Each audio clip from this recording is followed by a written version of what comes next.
Hi everyone, it's Susan from SusanAfter60.com. This week we're going to talk about food and what I eat and why I've changed my eating habits as of late.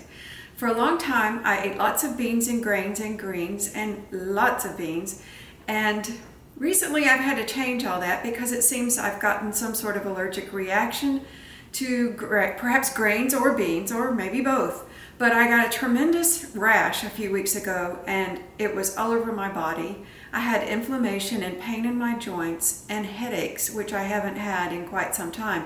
So I knew something was up. I've had this before, but not in the last few years. So from history, I knew what it might be. So I eliminated a lot of those foods from my diet, and I also stopped eating for a couple of days. I just cut back on the foods because in nature, an animal that is sick knows that it needs to let its body heal and not be processing food. But we've kind of lost that inclination. We feel like we have to eat every 3 or 4 hours, and so we're almost afraid of letting our bodies get hungry. And I've learned that it helps me to reset my digestive system to just stop eating for a day, at least one day.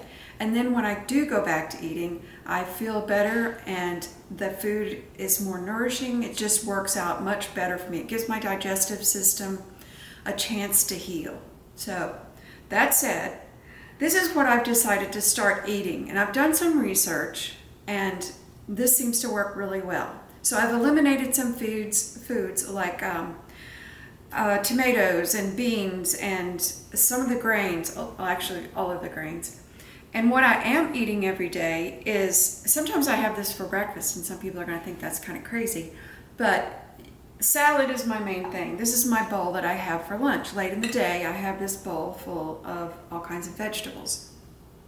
So these are collard greens. They really need to be cooked for a little while. So I cut the stem out and slice these up and steam them in some bone broth or in some vegetable broth. It doesn't matter. Those need to be cooked a little for digestive purposes, and then broccoli I cook a little bit, just like 3 minutes, and cauliflower. The rest of these, celery I love, all of these are organic, and I try to buy consistently organic and non-GMO, so no genetically modified organisms. This is kale, one of my favorite things in the world. So I cut the stem out of this as well, and I slice that up into little bits, and I put it in the bowl first because I don't cook that normally. But I do put some wonderful olive oil. We're lucky to have the Olive Divine, which is a store here in Johnson City that has pure, wonderful olive oils and aged balsamic vinegar. They're all wonderful. If you don't have an olive oil store in your area, you could try the Primal Kitchen.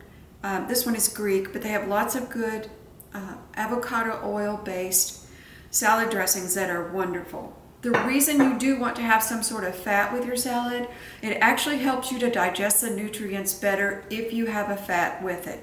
So I'm continuing to do research and learn all kinds of things. The only other thing I eat are tubers. This is a sweet potato, jicama. There's lots of other ones that you can, then turnips, things like that. But sweet potatoes are my favorite. Purple cabbage for some color and texture. You can eat all the cabbage you want. This has turned out to be really a good diet for me. As far as, for me, it's just a way of eating for now. Perhaps someday I'll go back to the oatmeal and grains and lentils, but I'll be more careful about how much I eat of them and when. This is an avocado. It's a good fat. I try to eat at least one of these a day. I might have one in the morning with some celery and some walnuts. Walnuts are another good natural source of fat, so I have those maybe a handful a day. And radishes, lots of radishes. Radishes are really good for your liver. Now, any kind of greens, Swiss chard, fennel, all kinds of greens and tubers and bulb plants are really good for you. Stay away from the things that have seeds and skins, because I find that's where I have a lot of my problems. Wild-caught salmon, this is non-GMO and from Alaska. They come in little fillets, and they're individually wrapped, so I can cook just one and then save their other one for another day in the week. So about 3 times a week I might have salmon. So this is primarily what I eat during the week. On Saturday, I might have a small piece of fish or a piece of chicken. On when we have date night on Saturday night, we go to a nice restaurant, and I might have something a little bit different because somebody else is cooking it. But I usually have enough time to detox and get over whatever problems I might take in on Saturday evening. I'll have a glass of wine. I might even share a dessert with Mr. Mickey. But then as soon as Sunday comes and the rest of the week, I return to eating the foods I know are safe and comfortable and work well for me.